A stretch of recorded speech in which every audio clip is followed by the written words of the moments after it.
Hey everyone, this is Kristen, and whoa, it's flying show and tell. Okay, so I wanted to talk today about some of the tips and tricks that I've learned for dealing with heat and cold intolerance. For me, I can experience both, and I have heard that there's quite a few people in the chronic illness community that experience the same, and that can be super challenging and frustrating. So I just wanted to show you a few things that have helped me. There's a few things that you don't necessarily have to go out and buy that I have found helpful for dealing with heat and cold sensitivities. I'm going to start with the cold sensitivities. So things that can help you stay warm since we're in the summer and I want to end on a high point. My cat is trying to pull the cold things off the table. This is gonna be fun. So things that I've learned in dealing with cold weather, if you happen to have a car that has seat warmers, this is my first vehicle ever having seat warmers in my car. It is amazing. I love it.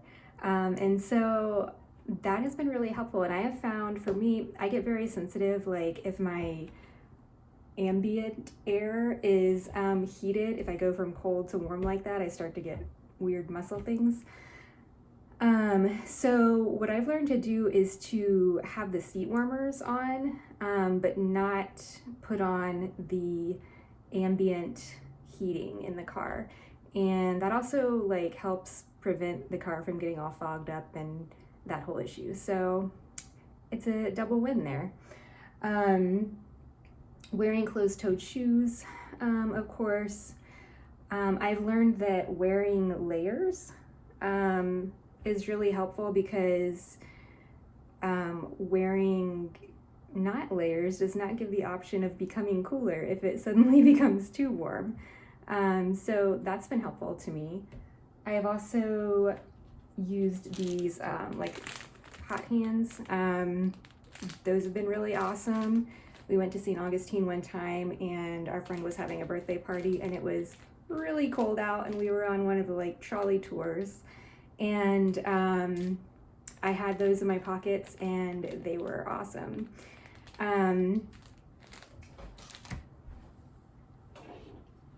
Hats are also great, of course, scarves, gloves.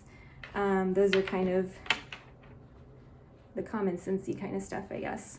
They even have gloves now where, I don't know if you can see this, but the little pointer finger is enabled so that you can use your phone even when you're wearing gloves. A family member gave this to me and I had no idea that they existed, but that was pretty cool. And this is my favorite hat of all time. This was a gift from my sister because she knows how cold I get. And it is just the best thing ever because it covers your ears, it covers everything, and it just makes me smile. And it makes other people laugh. So I like seeing other people laugh, and it just totally makes my day every time I wear it. They also have these headband kind of things that can cover your ears as well. And these are also one of my favorite things to wear, and it doesn't even get that cold in Florida. We do have our rare 30 degree, 20 degree days, but these come in handy to me regardless, because my feet just get so cold with Raynaud's, and it gets really painful at times. And so these are lined boots. These are Sorel. These are my second pair. I think it's my second pair of Sorel. I might have had Cabela's before. I think they were Sorels, but they've been fantastic shoes. They've lasted a really long time. So those are the things that I have learned to help deal with the wintertime. And if you have any wintertime tips, feel free to leave them in the comments. I would love to hear y'all's ideas and anything that you do. I will move on to the summertime and warmer weather because that's where we're at right now. at least in the US. And things that have helped for me, wearing open-toed shoes it actually helps a lot. My feet will turn really red and hot during the summer, and so wearing like sandals or flip-flops, that is really helpful. I've heard some people take cold showers or cooler showers. That does not work for me because I'm just really sensitive to cold water. I get cramped up and I don't tolerate it well. So I keep my showers at normal temperature, but I've heard that works for some people. One of the lifesavers that I've had, like when the AC broke in my car, this was my lifesaver right here, was the cooling vest and smoothies. Smoothies is another great thing to do in the summer when it's too hot. Cooling vests are a little expensive, so I'll kind of go through I kind of went into a graded step-by-step thing because I was broke when I was really going through it, and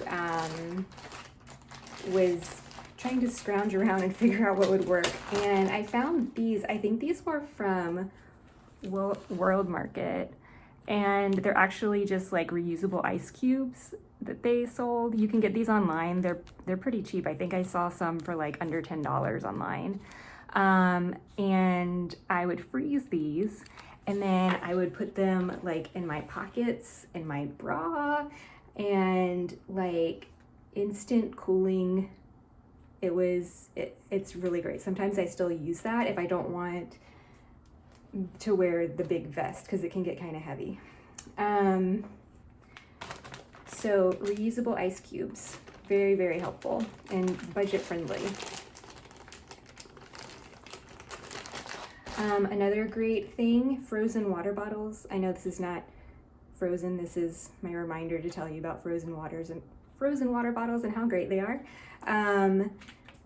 It's a really simple thing, and I know it uses plastic, so some people might not like that, but they can be absolute lifesaver, and it doubles because if you can not only like hold this to your neck if you're getting overheated or to your forehead, but also if you're out in the heat and it starts to melt, then you can drink it as well.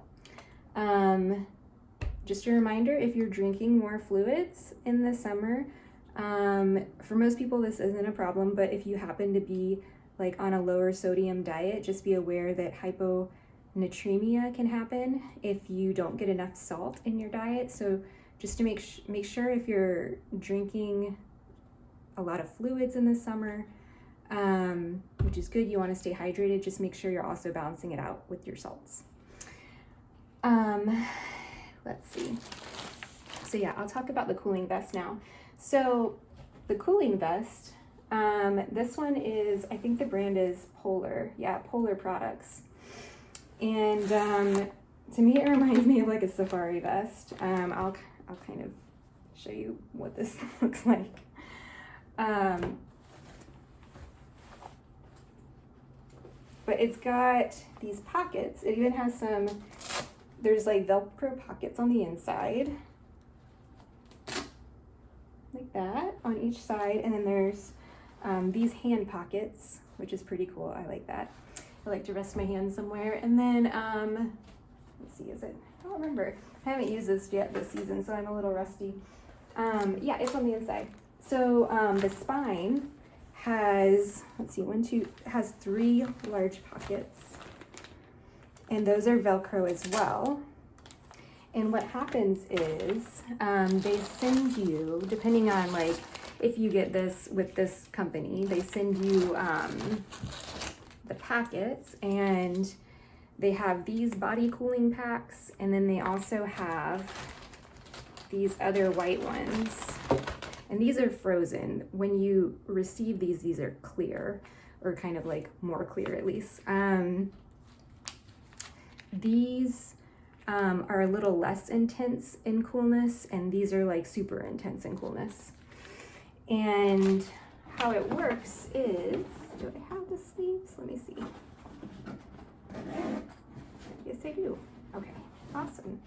So these are the sleeves that they go in because they don't want people to get like freezer burn, I guess. It's not freezer burn.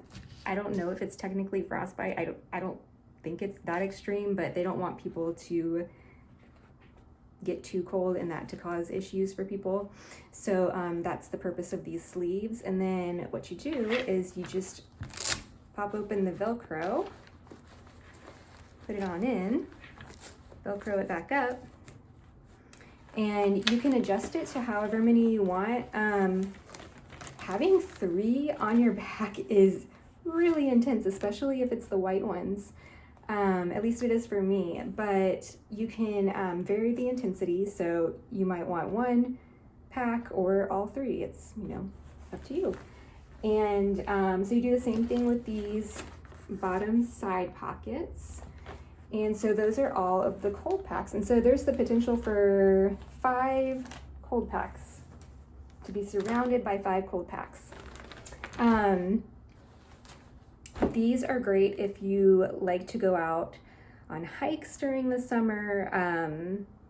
It's awesome to be able to avoid the hottest part of the days, like 10 to 2, but it's just not always feasible. So that can be really great when you want to be outside, but it's still really hot.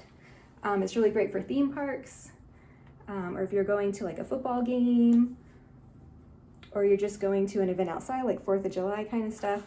It can just be really helpful if you like to garden. So that's been really, really helpful to me.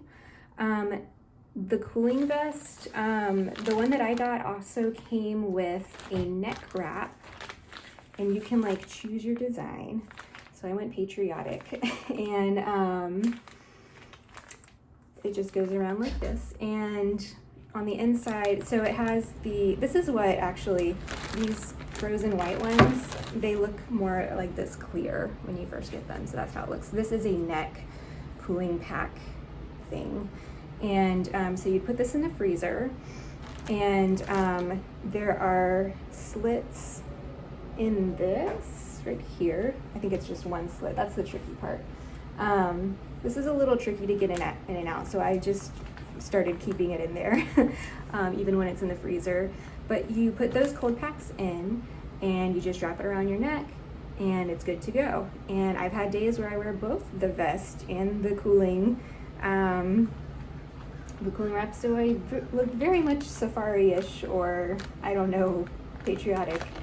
But yeah, so that's been really, really helpful. I think when I bought this cooling vest, it was like, I want to say around $300, so that can be really expensive for a lot of people. It's pricey, but for me it was definitely worth the investment. I couldn't afford replacing the AC in my car at that time, and so for me it kind of worked out like it was cheaper to get the cooling vest than to replace the AC or get a new car. So that was helpful. I want to talk about some of the ways to stay cool during sleep. That's something I really struggle with. If you have tips about staying cool while sleeping, I get night sweats. I think it's from the medication that I'm on for migraines. But I did get night sweats a little bit before that, but now it can be more intense now. But I've always kind of had a tendency to get overheated at night, as well as some of my family members. So any tips there would be great. Some of the things that I have learned is like just taking the comforter off of the bed entirely, and I'll just sleep with a sheet. And then if I really need it, because like sometimes I shower before I go to bed, and I'll have a fan on, and so then it can get kind of cool, and I'll start off with like a sheet and a light blanket on top, and then during the night I might pull off that top blanket. So again, kind of the layers idea there. Oh, and I forgot to mention, the cooling vest came with this like insulated bag, which is a little bulky, but it's insulated, and that's awesome. And now my husband's home. And so another great thing that has helped is having a fan next to the bed. And this is cool because it can like kind of pops into place different like angles. So it can be like all the way up like this or like that. So that's really great, and it has like different strengths. So it can be super powerful or less so. So that's been very helpful. So those are my biggies. If you have any other tips or tricks, like I said, let me know in the comments, and I'd appreciate that. I'll see y'all on the next video. Y'all, I forgot to talk about the cooling blanket. So here we go. This is the cooling blanket and that I've used, and let me see if I can find the brand. I think it's like, the brand is LE Gear, like the letters L and E and gear, and it's all one word. And I honestly don't remember how much this was. I got it a few years ago. But it's kind of got like this slick side, and then it's got like the more cozy side. And I've tried it a number of ways as far as like how to combine it with other bed sheets. I've had it like over me, and then I've slept on top of it. I think for me, the best way has been sleeping on top of it, like laying it down kind of like as a as like the foundational bed sheet. And also I have found that like if I have the fan blowing on this before I use it, it like cools it down even more. The issue that I run into is it doesn't really last like fully through the night. So that's a thing, but it has been useful. Another thing that I've used is a weighted blanket, and I didn't know that there were like woven weighted blankets, but there are, and it has like holes in it, and so I don't get as hot with those. So that's been kind of cool too. And I think that's everything. Oh, pro tip about the like neck, the neck cooling thing. Those can really help with migraines sometimes. Like that instant cold, I don't know, I've used it before and it's phenomenal. Like I'll have a pretty severe migraine coming on, and I just put that sucker on and the migraine goes away, and I don't even need meds, and that's great. So yeah, just a pro tip there. And that's all I've got for this brief video. See you guys. Bye.